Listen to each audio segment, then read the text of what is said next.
Hi, and welcome to Travel More Tutorials. We are going to be looking today at Google Flights, one of my all-time favorite tools. I just want to show you a couple of things that you can use while you're here. So first, I just Googled Google Flights, and here's what pops up.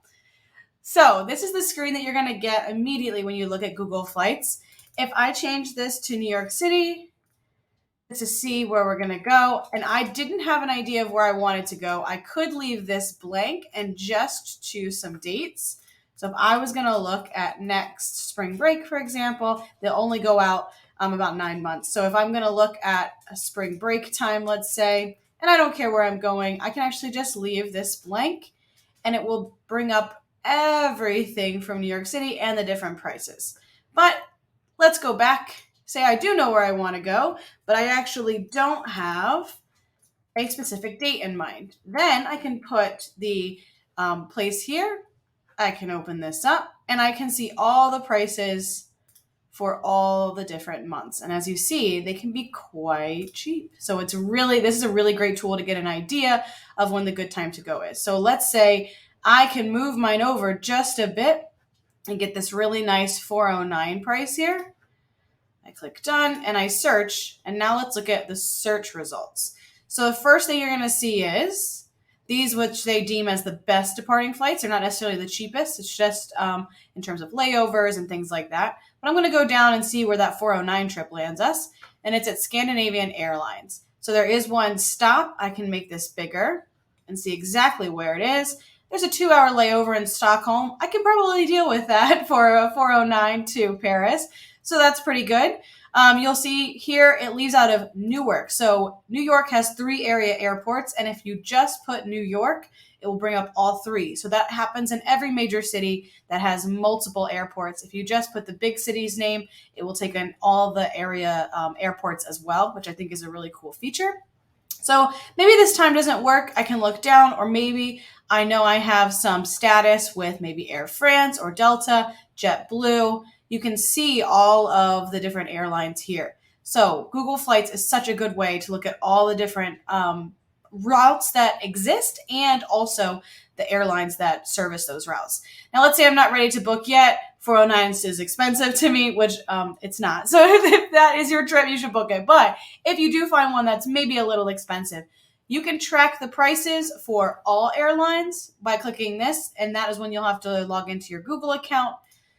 You should be able to look at just this one. So if I'm going through and I'm going to book it, it'll tell me where I can book this. And I wouldn't like this because I don't book with these third-party options. I would only book direct, but it just does tell you where you can go. And you can also track prices up here for this specific flight. So if you really like this flight, you can just track this one by turning on this little thing over here in the corner. So if we go back, I can keep looking. You can also choose different returning flights, and that may change your overall price. But I just think this is a great way to do it. And if we go all the way back to the beginning, you can also look at only specific airlines, whether it's nonstop or more than one, whether it includes bags. So this little icon right here means it does not include overhead bin access. So you would have to check a bag or only bring not a carry-on, but like an under-the-seat bag. So depending on if that's what you want to do, watch for that little icon there. And you can also decide if you want to or want to avoid connecting airports. So that could be really nice, especially if you want to avoid like a really large connecting airport, or if you want a big layover or a small layover, it can tell you. So this just gives you such an amazing way to search flights. And then last but not least, let's look at the date grid. So this will tell you the same thing I was showing you before, which is like, oh, if I originally thought I might leave on Tuesday, look how much cheaper it is if I leave on Monday or Wednesday. And then the same thing over here. When am I coming back? If I was going to come back Monday, oh, what if I come back Sunday? It's a lot cheaper here too. So it kind of shows you that. And then over here with price graph, it shows you like what the typical prices are over here for a 6-day trip. You can also change that. If I changed my dates, it would show me a different number of days. but this just gives you an idea of what kind of low cost flight you would be looking at. So once we get up into April, it's going to be 710 as opposed to March at 409. So it can kind of give you an idea of how to plan those kinds of things. And then it will tell you here in the middle if this is a normal type price or if it's a cheap flight or if it's a really expensive one, and what this flight has looked like in the past 50 days or so. So it is a really good way to gauge that as well. So you see 2 days ago this was 473, and then all of a sudden today it's 409. So this would be a good day to book that flight. Also, keep in mind, this is a Thursday and not a Tuesday for all people who want to say that Tuesday is always the best day.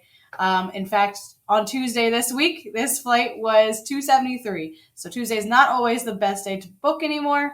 Sometimes it's better just to wait and see if it drops. So that is how you use Google Flights, and I 100% recommend using this for all flights just to check it. It's also a really good way to search routes. If you're going to be looking at using points, it'll show you who's flying this route and where you should be searching for your points and mile redemptions. Hope this helps.